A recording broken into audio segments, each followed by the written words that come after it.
ভারী বৃষ্টিতে হবিগঞ্জের হুগলি হাওরে তলিয়ে গেছে কয়েকশো একর বোরো ধানের ক্ষেত। এতে দিশেহারা হয়ে পড়েছেন কৃষকরা। বৃষ্টিপাত অব্যাহত থাকলে আরও নতুন নতুন এলাকা প্লাবিত হওয়ার শঙ্কা রয়েছে। ক্ষয়ক্ষতি নিরূপণ করে সহায়তার আশ্বাস দিয়েছে কৃষি বিভাগ। ভারী বৃষ্টিতে তলিয়ে যাচ্ছে বোরো ধানের ক্ষেত। কষ্টের ফসল রক্ষায় বাঁধ নির্মাণের চেষ্টা করছেন কয়েকজন কৃষক। এ কাজে যুক্ত হয়েছেন যুবক, বৃদ্ধ থেকে শুরু করে শিশুরাও। চৈত্রের শুরুতেই ভারী বৃষ্টিতে তৈরি হয়েছে প্লাবন পরিস্থিতি। এতে হবিগঞ্জের বানিয়াচংয়ের হুগলি হাওরের প্রায় 500 একর ফসলি জমি তলিয়ে গেছে। কাঁচা ধান পানিতে ডুবে যাওয়ায় দিশেহারা হয়ে পড়েছেন কৃষকরা। জানান, ঋণের বোঝা, সন্তানদের পড়াশোনা এবং সংসারের খরচ সবকিছু নিয়েই অনিশ্চয়তায় তারা। এই জমিনগুলো ওই ধান, তখন আমার বাচ্চা কাচ্চা কেমন খাওয়া বাসা করবো। ঈদের মাঝে পানি ইরম ধরনের উঠছে, হাঁটু পানি কোনোটার মাঝে এবারে পুরাত পানি, কোনোটার মাঝে কোমর পানি, ইটো যাওয়ার পথে।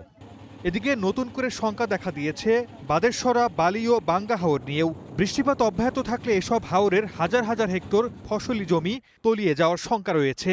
কৃষকদের অভিযোগ, টেকসই ফসল রক্ষা বাঁধ না থাকায় প্রতি বছরই এমন পরিস্থিতির মুখোমুখি হতে হয় তাদের। কিন্তু যদি আর কোনো বৃষ্টি বাদল হয় তাহলে এই জমিগুলা মনে করেন যে হাজার হাজার জমিনগুলা এগুলা নষ্ট হয়ে যাবে।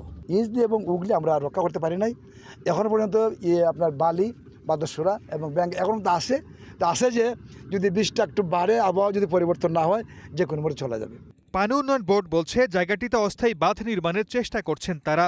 আর ক্ষয়ক্ষতির নিরূপণ করে সহায়তার আশ্বাস দিয়েছে কৃষি বিভাগ। যে জায়গা দিয়ে পানি বের হয়ে যাবে, দু একটা জায়গায় আমাদের একটু সুইচ গেটও দরকার।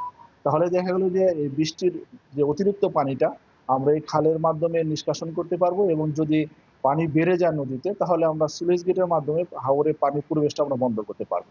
ক্ষয়ক্ষতি কি পরিমাণ হয়েছে আসলে আমরা তো এখন তথ্য নিতেছি, তথ্য কালেক্ট করে সেটা পরে বলা যাবে আর কি। এখন আপাতত বলা যাবে না যে কি পরিমাণ আসলে কত হেক্টর জমি পানির নিচে গেছে। হবিগঞ্জে এবার 1,23,644 হেক্টর জমিতে বোরো ধানের আবাদ হয়েছে। উৎপাদন লক্ষ্যমাত্রা ধরা হয়েছে 1,23,848 metric ton. Desk report, star news.